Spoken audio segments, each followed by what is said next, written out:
Finland is in danger as Russia rebuilds old garrisons and expands 19 military locations across its northwestern region, creating facilities capable of receiving tens of thousands of soldiers once the war in Ukraine ends. The most significant developments near Finland include Pechenga on the Kola Peninsula, Kandalaksha in the Murmansk region, and Petrozavodsk in Karelia, giving Russia more space to house and support forces close to Finland. Finnish Army Commander Pasi Valimaki estimates that facilities in the immediate area facing Finland could eventually accommodate around 80,000 troops, up from approximately 20,000 previously. Across Russia's wider northwestern military region facing NATO's Nordic and Baltic frontier, that potential force could rise to as many as 115,000 soldiers. Pechenga is expected to gain capacity for as many as 17,000 troops, while the reactivated Petrozavodsk garrison is being developed to support units of the 44th Army Corps operating near Finland. The country therefore faces the emergence of a large and permanent Russian military force along its eastern frontier. Alongside this expanding military belt, Moscow is increasingly portraying Finland as an active participant in Ukrainian attacks on Russian territory. In April, Russian Security Council Secretary Sergei Shoigu claimed that Ukrainian drones were approaching Russia through Finland and the Baltic states, warning that Moscow could invoke self-defense if those countries deliberately allowed their airspace to be used. Russian military commentators have also alleged that drones attacking the Leningrad region used less protected coastal routes through the Baltic area, although these flight paths have not been independently established, and regional governments reject claims of deliberate assistance. These accusations intensified after Finland temporarily restricted aviation and maritime traffic over the eastern Gulf of Finland to protect its territory from stray drones, although Finnish authorities reported that no drones entered its airspace. Moscow nevertheless portrays these precautions as evidence of a Ukrainian air corridor, framing its military expansion as a response to supposed Finnish aggression. These accusations could give Moscow a justification for redirecting its forces from Ukraine toward Finland once the current war ends. Russian units returning from Ukraine would already have years of recent battlefield experience, allowing Moscow to shift a combat-tested force toward Finland without having to build and train a new army from scratch. By transferring these formations northwest, the Kremlin could preserve their combat readiness and accumulated battlefield experience for another confrontation.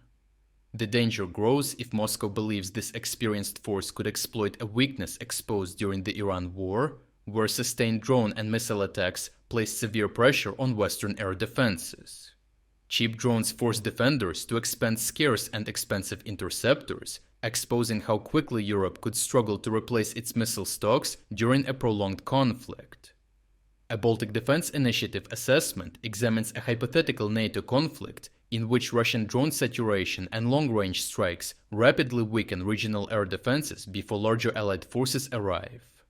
This is a stress test rather than evidence of an approved Russian invasion plan, yet it shows why Moscow may view NATO's northern defenses as vulnerable to an intense opening attack. Moscow may also believe NATO's ground forces could be exploited during the same period, because the alliance is still assembling some of the permanent forces intended to defend its eastern members. One supporting example is Germany's permanent 45th Armored Brigade in Lithuania, which is intended to strengthen the country's defense against a potential Russian attack, but will not reach full operational capability until the end of 2027. Combined with limited interceptor stocks, that delay could encourage Russian commanders to gamble on overwhelming local defenses before NATO can reinforce the region and respond effectively. Overall, Russia's preparations could turn the Finnish border into a permanently militarized frontier even without an immediate invasion. Finland shares NATO's longest direct border with Russia, so defending it would require permanently deploying air defenses, surveillance systems, ground forces, and logistics across the northern frontier. Over time, this could lock NATO into an expensive buildup and allow Moscow to drain alliance resources simply by keeping the threat alive. Meanwhile, Russia is preparing the forces needed to raise the pressure while developing the argument it could later use to justify escalation. To watch uncensored combat footage that we used in this report, check out our interactive news map.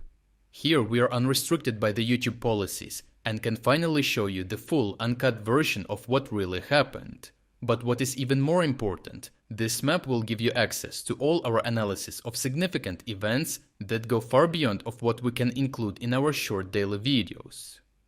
Finally, we are officially releasing the second generation of our interactive map. What you are seeing on your screen right now is a significantly enhanced and far more powerful version of the map that has even more advanced features and news analytics tools. To celebrate the launch of the new map, we are also launching a 50% sale on all subscription plans.